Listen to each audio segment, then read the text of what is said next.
English language was created by English people. I don't know when, but we decided to get letters to form words so we can communicate, but we also decided to sprinkle, for no apparent reason, letters within these words that are silent forever. Why? Like the word hour, for example. Why is the word hour spelt with an H? Why is there an H? The silent H. Nobody has ever said, I'll see you in a hour. I'll see you in a hour. I'm just going to pick up the sandwich. I'll be back in a hour. Half a hour. Even half has an L in it. So half a hour. How long is the journey? About half a hour to a hour. The sandwich shop is half a hour away. It's a waste of everybody's time. The word subtle, would anybody object if it was spelled S-U-T-L-E? Not a single person would. But there's a B in the middle going, shh, just ignore me. Just ignore me forever. I'm silent. I've been left here, left behind. I don't know, I was destined for another word, baboon, but here I am with you. How I long to be in the word baboon where I have a purpose. Like all those words that should begin with N, but have a K of all the letters. Why would a K be silent? Knickers. Why is it knuckles? So I've been thinking about this, as you can probably tell, and I think we should have a day. We should have a day. Silent letter day. Where they all come out to play. It would be on a Wednesday. Sometime in the autumn. In the autumn. Could be in February. I haven't done this the entire. Could be in February or the autumn. And we will spend the day together, families together, talking, and walking. We'll go for walks and climbing, knitting, a lot of knitting. People will save up their knitting to do on silent letter day.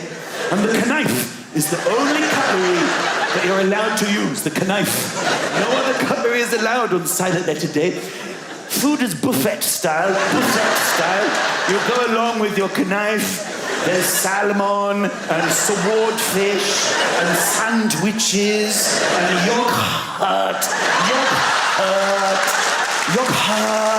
And you use your knife. All the flavors are very subtle flavors.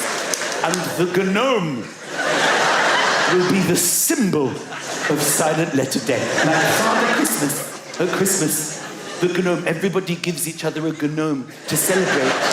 Happy silent letter day, I got you a gnome. I've kept it hidden in the cupboard for months. I wrapped it up. Do you like it? I wrapped it up. I cut the wrapping paper with scissors. I used scissors to cut the wrapping paper. I'm so sorry, I forgot. I didn't realise. Is it really silent letter day? Is it honestly silent letter day? You mean honestly? Yes, it is honestly. You should have known. You'll never listen. I'm not giving you a gnome. I'm sorry, I'm taking it back to the shop. I've kept the receipt. And at the end of the day, we will celebrate with champagne. Of course we will. Can I have you some champagne? Happy silent letter day. Just a drop. Maybe just a splash. Oh, there's a knock at the door. Who can that be? Oh, it's Chloe and Isla. Sorry, Chloe and Isla. My old friends from school. Fascinating. Grab a knife. Help yourself to lasagna. There's some lasagna. And at the end of the day, when we are knackered, we go to sleep at 1:30.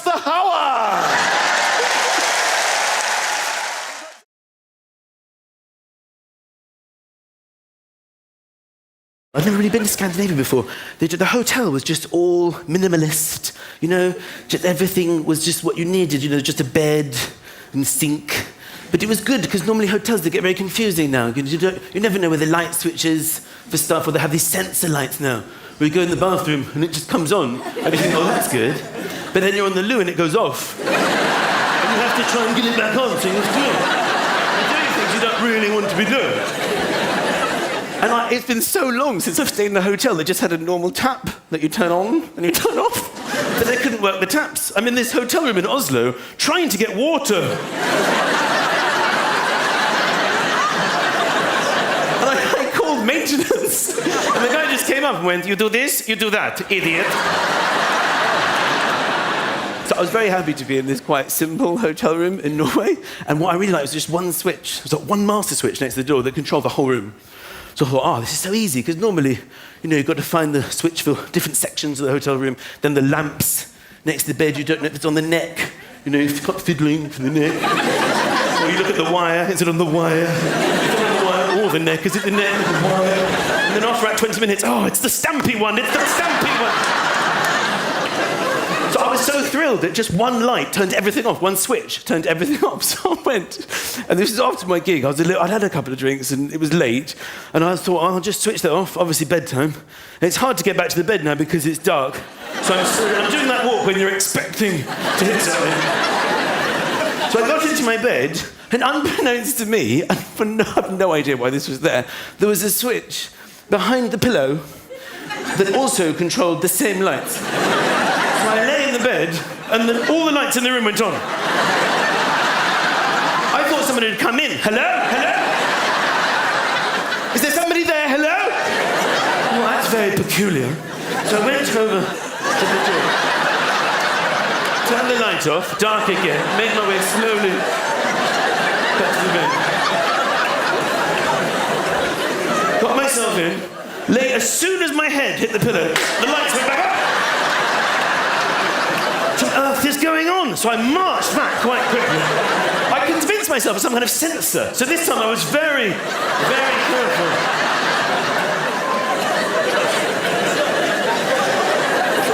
I slowly got to the bed and nothing happened. I was like, this is fine. Rolled over, the light went on again. So I phoned maintenance. Now, bear in mind, this man at maintenance already thinks I'm completely mental as a person.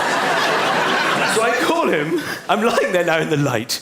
And there's a knock on the door. I go, thank you for coming. He said, is it taps again? No, the taps are fine. Watch this, the lights keep going on, and I don't know why. There's something wrong. After a certain amount of time, they just go on. Okay, I'm going to show you, all right? So I turn the light off, and I'm standing in the dark with this Norwegian man. Follow me, come with me. I'm holding him a bit. Come on, come with me. Come on, come with me. All right. Are you there? Yes. Just stand there. Just going to get into the bed, okay? I lay in the bed and nothing happened. I'm just lying. I'm lying in the dark. And he just stood there and went, please let me go. So I want to go. So he was knocking over furniture. He made his way up to the door in the dark. I rolled over and the lights went on.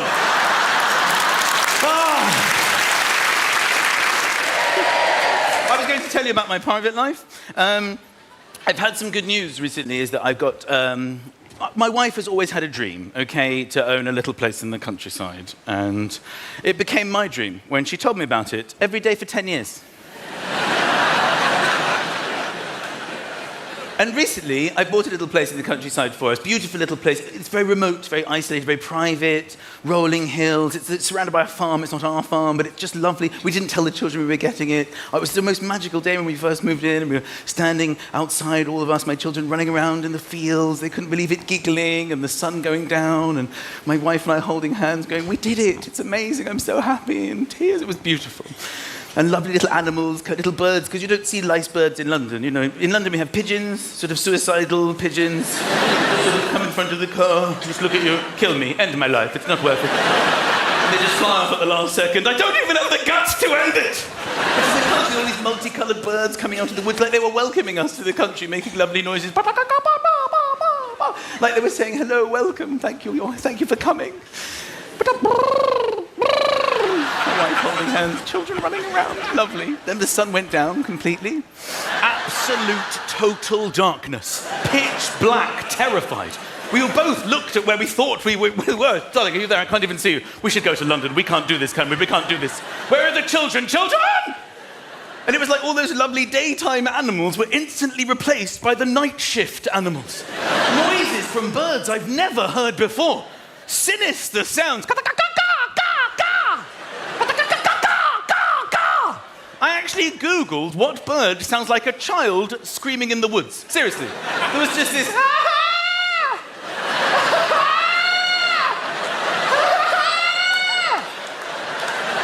that with the... My whole family holding hands in a 360, edging to where we hoped the house was.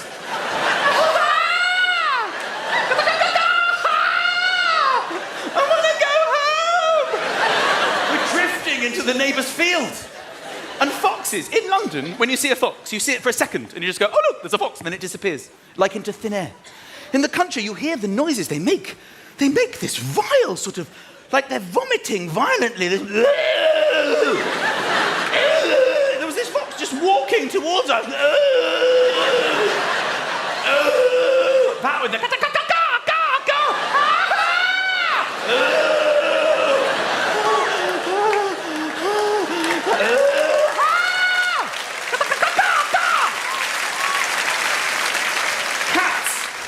Cats on heat.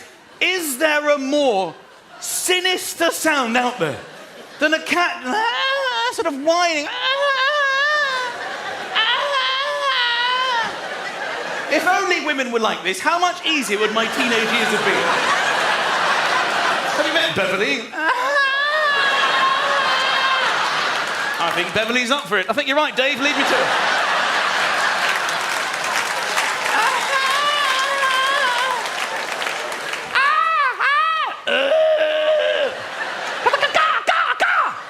Finally, we made it into the house. You know, people in the country, they say things like, we never lock our doors in the country. Are you joking? I was putting furniture in front of the door. I opened the curtains to see what it was like. There was a fox in my face. Oh my God, it's getting worse. Because the fear is someone's going to break in the night. What are you going to do if someone breaks in the countryside? In London, you tell them where you live, you tell them your road, your postcode, the number, then the police will come to your house. In the country, people say things like, ignore the postcode, that takes you to another house. Or why don't you swap postcodes with that house? Every house just has names. The glebe house, the rectory, the little cottage on the hill. I just spent my whole life giving people directions. There's a dip in the road. You'll feel it. You won't see it. You'll feel a slight dip. There's some roadkill. It used to be there. There might be some roadkill. There's a left. There's a sharp left. You think you're driving into a hedge. You've got to trust it's there. You've got to trust it's there. Then you'll be on a lane for about a mile. Then you'll come to a huge oak tree. Then you know you've gone too far. You must turn back and go back there. Oh, for God's sake! You can't be saying this to the police on the phone. You might as well pass it on to the burglar. How did you find the place? Can I put you on? Do you mind? Because the onus is on us as men. This is what my wife does. Every time there's a noise in the house, she wakes me up. In bed, she's like, did you hear that? Did you hear that? Coming from the kitchen, did you hear that noise? And I always deny it, even though I've heard it because I'm awake, terrified. And I said, no, it must be the wind, even though I know there's no wind in the kitchen. She always says the same thing. Go and see.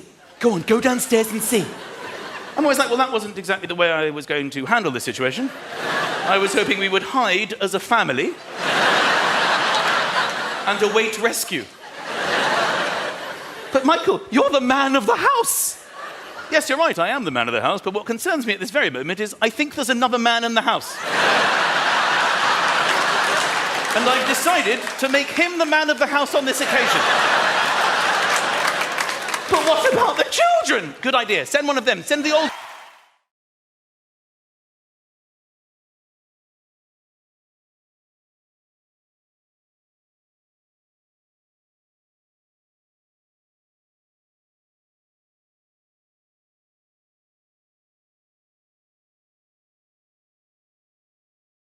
Now it is time to find out who will be tonight's unexpected star of the show!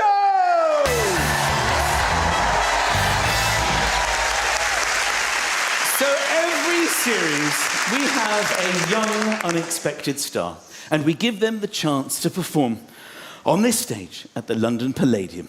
But because they're so young, we do things a little bit differently. I surprised 12-year-old Brooke when I was Mystic Mac. You may remember that.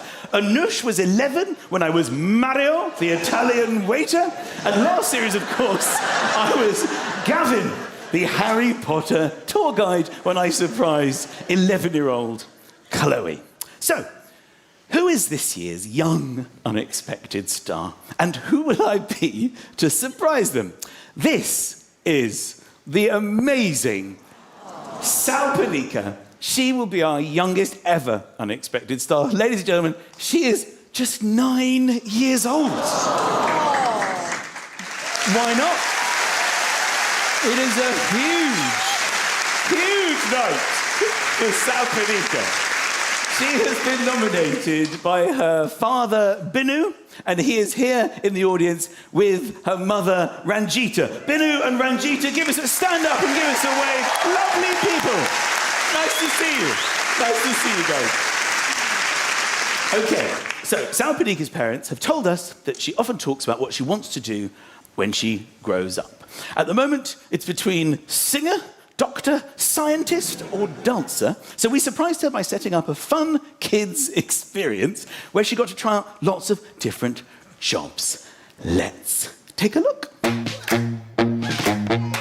I am in Bury St Edmunds. It's Salpanika's hometown. She's still at school. In a couple of hours, she will be coming here to what will be a careers castle where she will meet my alter ego, Kenny McDougall. So while I undergo a little transformation, the team get to work on rigging my careers office with secret cameras, just in time for Salpanika's arrival. Good afternoon. I'm Kenny McDougall, and I'm a careers advisor. And I believe I have an appointment coming up with a certain Salpanika. Hello. Hello. Ah! Hello. Welcome to my office. Nice to meet you. And your name is? Salpanika. Salpanika. You call me Sal. Oh, Sal, I think I will. Hello. My name is Kenny McDougall, and this is my office. Take a seat and I'll explain what this is all about. Are you Scottish? I am. I'm from the Highlands. I love your accent. Yes, it's quite intense. Some people don't understand the accent because it's quite thick. If you don't understand my accent, put your hand up and just say, I don't understand, okay? Yeah. In fact, I've got a wee subtitles here just to help you along, just to get you in. So, hello! That would be hello, so now you know that I say hello. I'm Kenny! That's right, okay. And I am a careers advisor. A careers advisor. I've only got to pick the wrong one out. Sorry. I'm a careers advisor. What do you think that means? What do you think that means? You advise people about what they want to be when they're older, so like a career. That's absolutely right. Okay, let's get stuck in. So, I need my assistant for this. So, he's here. I think he's in. Neil, are you here, mate? Yeah. All right. So this this is Neil. Hello. How you doing, mate? I'm all right. Hello. Hello. Now, this is Sal, and this is her father, Binu. Nice to meet you. Nice to meet you both. Are you okay in there? Oh, he's absolutely fine. No, he's fine. Yeah, I'm fine in there. It's all right, yeah. Very caring. You see what I mean? Moments like this, she could be a carer. So, let's have a look. Now, I noticed your hairband there. Your hair is important to you. You've made it quite nice, stylish. Do you want to? Okay. And do you style your own hair? Do you? Sometimes. Oh, well, it looks good. I'm just gonna, Neil, we're just gonna try this. Could you pop open the hairdressing salon, please? Salon. Yes, of course I can. Right. So if you'd like to stand up, and just this is now your client in your salon, and you are a hairdresser. So just welcome him. So hello. If you just ask him, say, have you come far today? Just a bit of chit chat. Have you come far today? Oh, yes, a long way from that cupboard. Right, let's go for a blow dry. So if you just grab the hairdryer there. Just there, look. All right, and away you go. Oh, there we go. All right. Where's that gone? That's quite extreme. Yeah. All right, well done. There we go, Well thank done, you. so. There we go. No, It's all right, it's all right. That was good. That was so good. Right, that was fun. Your hair is lovely, but maybe hairdressing is not going to happen. Yeah. That's fine, that's fine. This is a process, it's a process. Now, I'm focusing here, Sue, on your caring. And I wonder if you could be an instructor. Oh, yeah. I think we should try this, Neil. Yeah. Can we try skydiving instructor? Yes, good idea. There you go, skydiving instructor. There you go, you stand yourself up, look. So There you go, there's your... we don't try this with many, but this is it's just because we're trying to, eliminate things, and so Some we're gonna. goggles for you, there you go, you pop them on. So this is like role play now. So basically, what you're gonna do, if you sit on the box, You sit there. those are your parachutes behind you in your backpacks, and Neil, right, you are going skydiving for the first time, and you don't want to go. But your instructor, so what you have to do is calm him down. Okay, you're on the aeroplane, you're about to jump off. Go on, Neil. I don't want to go. No, please don't, baby. Please don't. It's too far. All you have to do is close your eyes. Close my eyes. Open your eyes. Open. Yeah. Now you're not up in the sky. Right. You're on the ground. Right, I'm on the ground. Yes? I'm on the ground. Yeah. Yeah. All right, now, so Yeah? tell him he's got to jump now. Jump. What? Now? Yeah. Push him off, so just push him out.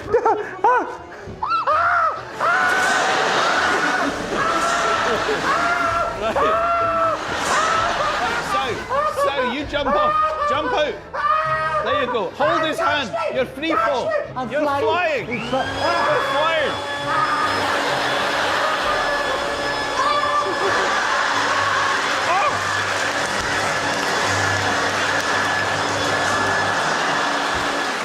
It's fine. Sorry.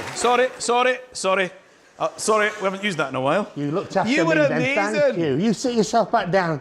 So, that was absolutely brilliant. What a lovely person you are. Right. So your birthday is December 22nd. Yeah. You're going to be 10 years old, double figures. Yeah. Will you be getting a birthday cake? Yeah. Last year, did you get a birthday cake? A really big one. And you were 9 years old. 9 years old right now. If my calculations are correct, you would have received 9 candles last year on your cake. Is that correct? Just a number candle. Different number of candles, but just a number. number shaped. One candle with the number on it. Incredibly cost effective. So, when you were confronted with the burning candle, how did you react?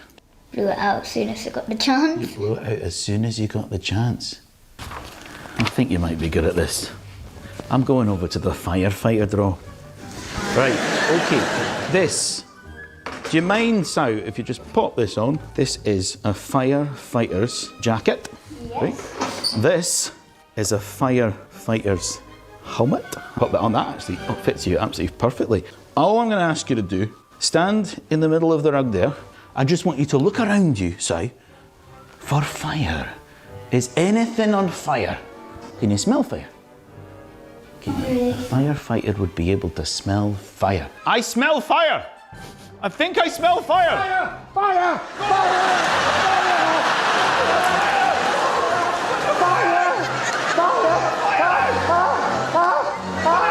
Put it out, Sal!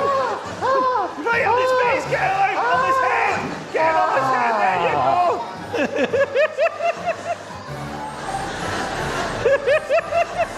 go! Enjoy yourself, Sal! There's a few cinders! It's not out yet! It's not completely out!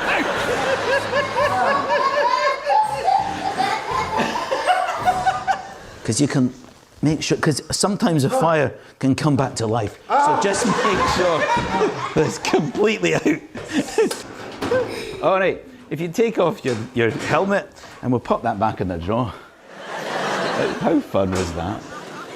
Okay, just pretend this is, I'm just going to try a little thing. It gets me into train, just as a train announcement. Just pop that on the table there, right? This isn't amplified. Just lean in as if you're making a train announcement and just say, this is the 3:45 service to Edinburgh.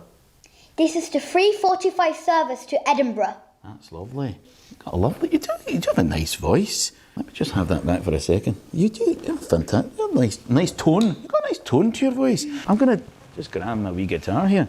I'm just gonna play a note, and if you can replicate it by singing it, like the tone, like wah, just whatever you hear. So.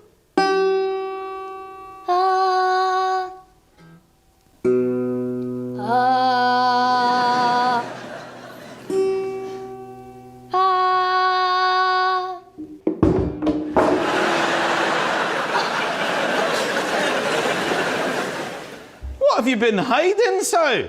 This is remarkable. Sow, I can tell you categorically that you are going to be a singer. I think you're going to be a singer. Yeah. I think you're going to be a singer. Yeah. Do you like singing? Yeah, I love singing. I think you're going to be a singer on TV. Yeah. I think you're going to be on TV. Oh. And I can actually go one further today. I think you're going to be a singer on TV this Saturday. I think you're going to be on a TV show called Michael McIntyre's Big Show. I think you're going to be on my show. I think probably this weekend. I really think we can make that happen. Having heard your voice. Because I am Michael McIntyre. And you, Sal, are going to be the unexpected star of my TV show. Because we've all been watching you. Oh, Sal. Look, I'm not an old Scottish man. I'm quite a handsome young English man. Sorry, wasn't she brilliant? Well done, well done. So, Sal, you're going to come to the London Palladium on Saturday and you're going to sing a song for the audience. But you have to agree to come down. You'd be our youngest ever unexpected star of the show. Would you like to come and do that on Saturday? Yes. Yay, she's going to do it. Sal Beniga, ladies and gentlemen. Ladies and gentlemen, please welcome our youngest ever unexpected star of the show. It is 9-year-old Sal Beniga!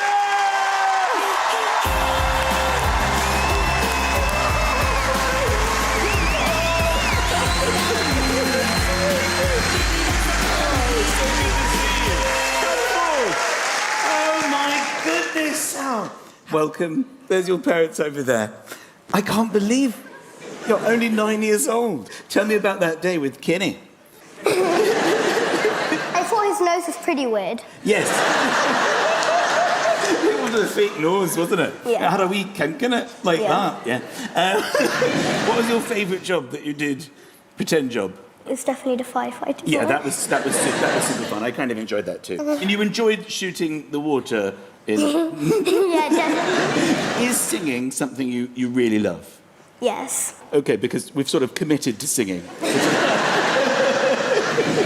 Well, I have to tell you something, Nika. You are possibly the sweetest person I've ever met in my life.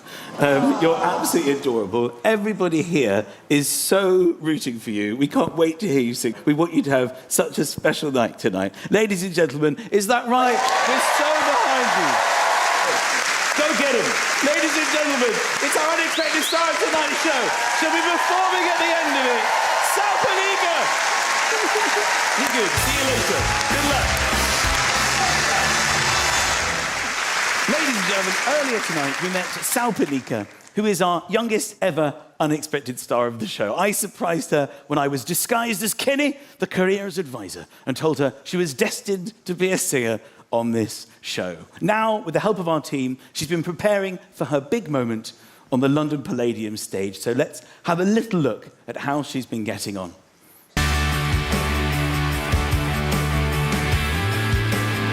And your name is?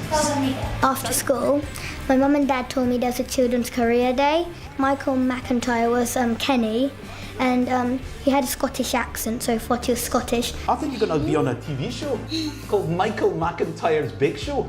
When Michael peeled off his this disguise, it was like I was dumbstruck and shocked, and well, I felt like I was going to faint straight away. You'd be our youngest ever unexpected star of the show. Would you like to come and do that on Saturday? Yes. Yay! I am really prepared for tonight. I think it's going to be really nice to have such a big crowd. So it's going to be really exciting. I'm really going to enjoy it. Singing her favourite song, please welcome our youngest ever unexpected star of the show. It's 9-year-old Salpanika!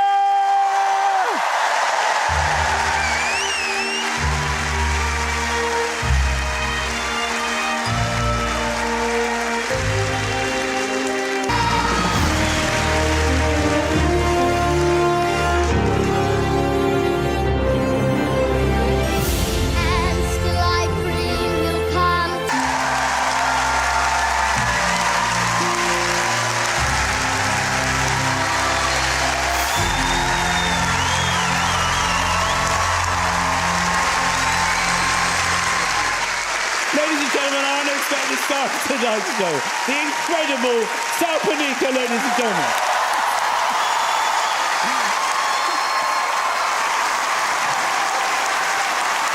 Oh, guys! Wow, brilliant! That was amazing, wasn't it, ladies? Oh, what? Brought the house down! Unbelievable. How do you feel, Dad? That must have been a very proud moment. What extraordinary. Mum's lost it. Mum's lost it. And I don't blame you. How did it feel to sing for all these people? It's a dream come true. It is. You're so sweet. Thank you so much for nominating her. Ladies and gentlemen, it is our fantastic, youngest ever, unexpected star of the show. Only 9 years old. It's the amazing Salpanika.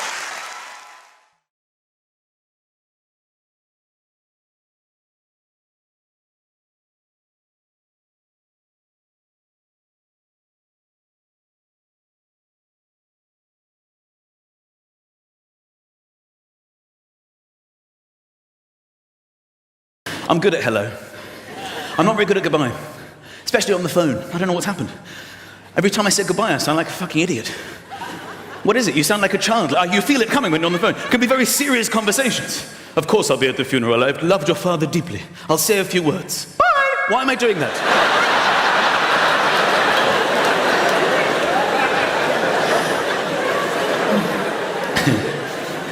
You know, the word hello was actually invented to give people something to say at the beginning of a phone conversation. The phone was invented and there was no word for hello. People would just pick up the phone and, I don't know. Maybe someone on the other end going, I don't know. So they gave them hello. It was either hello or ahoy. It could have been ahoy. And despite the fact hello was invented for this one and only moment in time, people still, old people, insist on picking up the phone and saying their home number. Why are you doing that? What a complete waste of time. 007679444.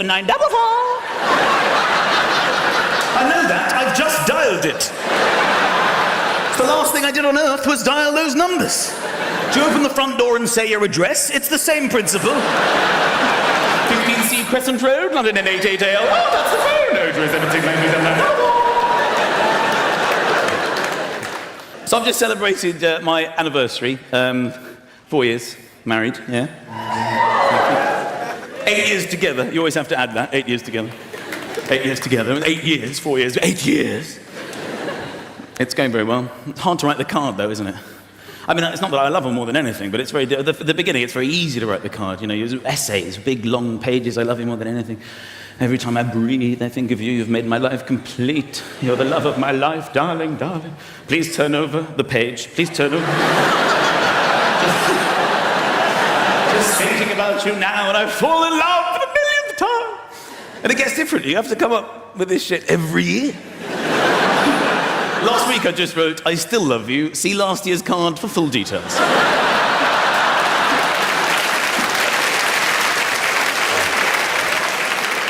We've been together long enough for her to think it's all right for her to say this to me. She says, I want to try this thing. I've seen it on the TV. It's just a bit of fun. I just want to try it. It's just a bit of fun. My friends have done it. I've done it. It's just for a laugh. Just for a laugh. Will you agree? I'm like, I really don't know what you're talking about. Just say you'll do it. It's fun. I'm like, all right, fine. What is it? So brilliant. We can write a list. It's just a bit of fun. Of 5 people that we're allowed to have sex with from outside of the marriage. Like, are you out of your mind? Are you serious? She's like, yeah, I've already done my list anyway. I'm like, okay, fine. I humoured her, so I compiled this list, and I just wanted to run her list by some of the girls here because I felt it was very predictable, usual suspects, no real surprises. George Clooney was number 1. How are we feeling about that? Justin Timberlake, I believe, was on the list. Brad Pitt was on the list. Anyway, she's like, give me your list. So I give her my list. Number 1, your sister. She's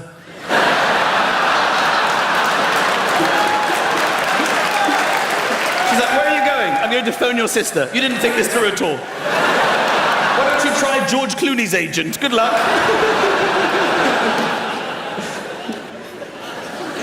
So we've got you're laughing on your own there. You've got to laugh. Everyone else is laughing. There's 3,500 people laughing at once, and you're going, ha ha ha, I'm going my own way with this. Sometimes people laugh and nothing comes out of their face. This is what upsets me the most. I look at them and I can tell they're laughing and enjoying themselves, but they're silent laughers. I don't need them here. Get out. They just...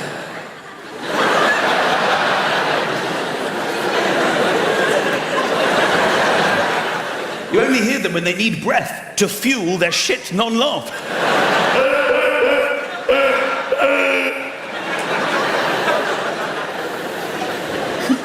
You know what I love most is laugh snorting. It's very embarrassing for people. Because the snort doesn't integrate itself with the rest of the laughter. It waits till nobody else is laughing before popping up to give you maximum humiliation. So you'll be laughing, other people are laughing with you, you feel confident, you know how to laugh. This is good. You get lulled into a false sense of security. You forget you're a laugh snorter at all at this point. As soon as it dies down to nothing. Oh.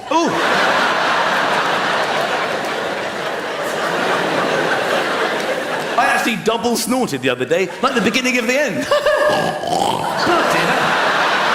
I had to excuse myself. I'll never speak to any of you again. I do apologise.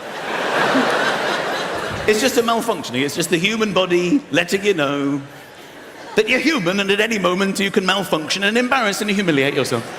Like the snot sneeze. You never know when that's going to strike either. You can be in a run of sneezes. People quite like them. Achoo, bless you. Strangers come over. Thank you. Bless you. Thank you. Achoo, bless you. Thank you. Achoo, bless you. Thank you. And then for no reason at all, shit flies out everywhere. I'm not blessing that. You should be ashamed of yourself.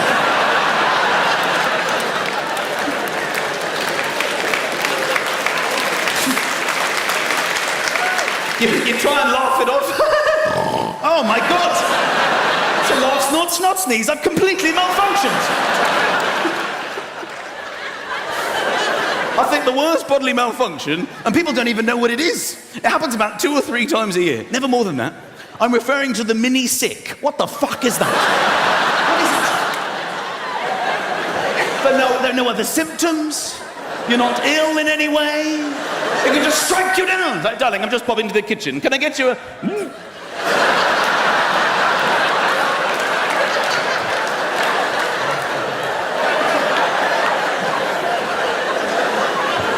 And you realise there's only one way. It's got to go back. It's got to go back.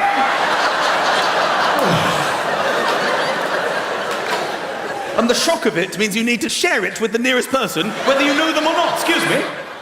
Just got sick in my face. I swallowed my own sick. How about that tea? Unbelievable. I got a little baby. I made him. Yeah. He doesn't speak. He's a slow learner. He's only got 2 words. It's embarrassing. Car and map, that's all he can say. Car, map, car, map, car. 2 years old. He should have more by now. I'm slightly worried he's trying to escape. That's on my mind. If his next word is passport, we're in serious trouble. It's just embarrassing because girls, you find out about humans when you have a kid and you realise that girls are so much more advanced than boys. We're a mess compared to you. We're just idiots. We're idiots. And you see it. I went to this birthday party of a 1-year-old girl. She's half his age. She's just in conversation. Do come in, take a seat over here. We've got a... This entertainment at 3, help yourselves. I love your shoes. Are they baby gap?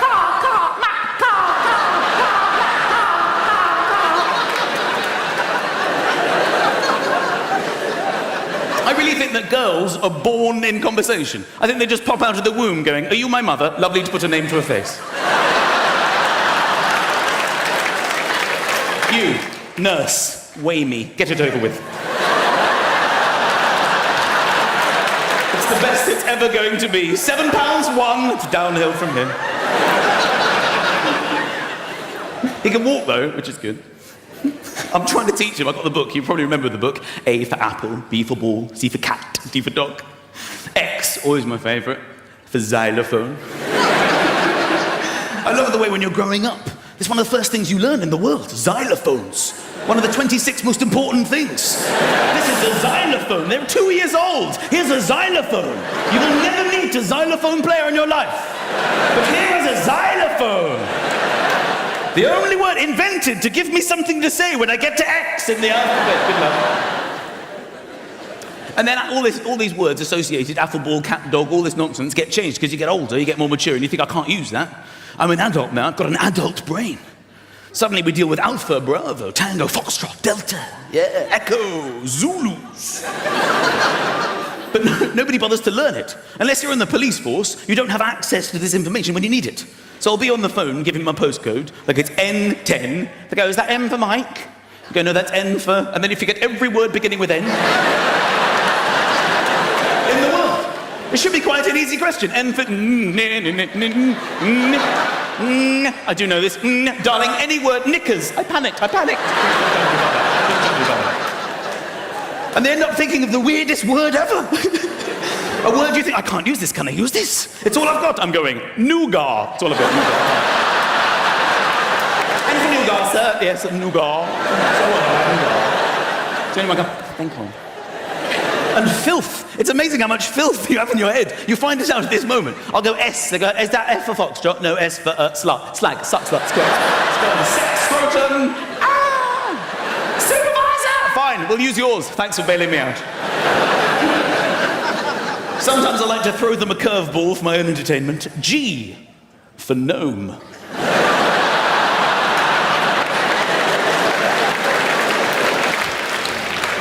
This is how you walk, by the way. My son's got it now. With your legs. I say, yeah, baby. It's just the arms get involved, isn't that odd? Your arms do this. Your legs are doing most of the work, but your arms think, I'm going to do something. I don't want to just sit here. Because it looks odd if you don't use it. This is odd, isn't it? This is odd.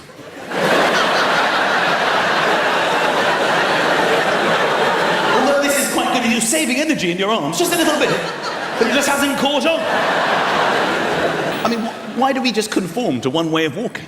Well, I've realised if you use the same amount of energy with the natural arm swing, but go together, you actually propel yourself. I'm moving twice as fast as the average walker. I'm doing this now. People are walking normally, I go flying past. They're like, what are you doing? I'm winning. That's what I'm doing.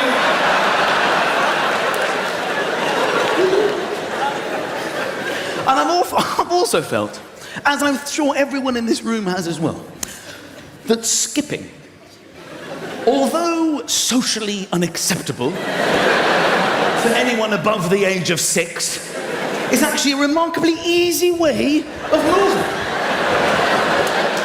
We've all thought this. You put hardly any effort at all, then you just start moving around very easily.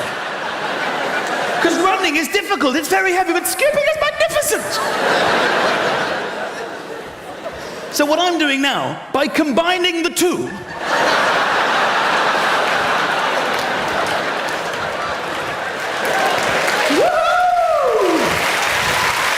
I'm practically flying. So the winter's drawing in. It's over. The summer was over. We never even had a summer. It was so depressing. Nothing happened, except there was a lot of rain, a great deal of rain. More rain ever since records began. Yes. Not that we have any idea what that means. There was this strange period in history with no records at all.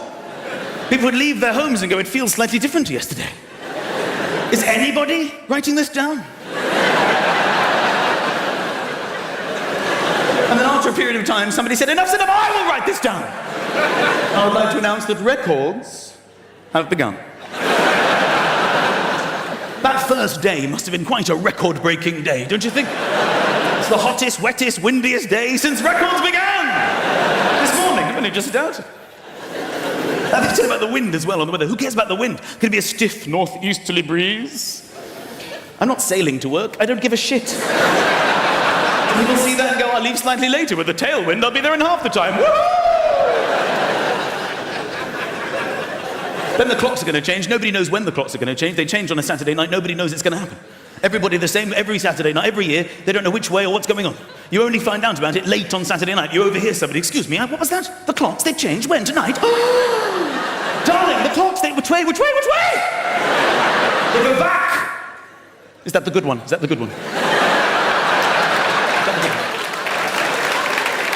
How many years do we need to be alive before we know when they change and which way? An extra hour! Woohoo! The only thing we can look forward to, ladies and gentlemen, in this winter is snow. It's the only thing that gets us through, because the weather's terrible, but snow is the holy grail. Nothing beats snow. And normally, we get one day of snow, and you've got to hope that it snows overnight, so you can be snowed in. Earlier this year, it snowed in the middle of the day. You don't want that. I was waiting for my bus, and where I live, there's no tube. You have to wait for the bus. The buses actually originate there. The bus is already there. So it's even more frustrating. I'm waiting for the driver. We've got everything we need. We're looking for people. Can you drive this thing? And that's when the snow came. Amazing, instantly landing snow. The best of snow. I mean, the most unbelievable snow. And then I realized, oh my God, I could get snowed out. This is not what I need. The driver shows up. And he says, ladies and gentlemen, I regret to inform you, due to the chaos on the roads, it's been snowing 8 seconds at this point. We're cancelling the bus. There will be no running of this service. And we're like, well, hang on a minute. We bought our tickets. What are we going to do? How are we supposed to get home? There's no way to get home. What are we going to do? And he said, don't shout at me. I actually live at the other end of this bus route. I take this bus home, and then I'm relieved by another driver. And we're like, this is a very interesting development. How are you going to get home? So there's only one thing to do. Walk. It's the only way we can get home. It's the only way at all. I'm like, fine, okay. So we walked the bus route, led by the driver.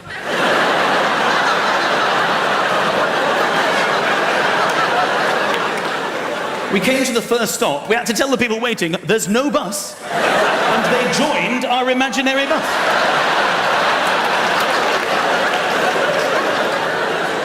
It was getting bigger and bigger. I looked behind us, I could see the next imaginary bus.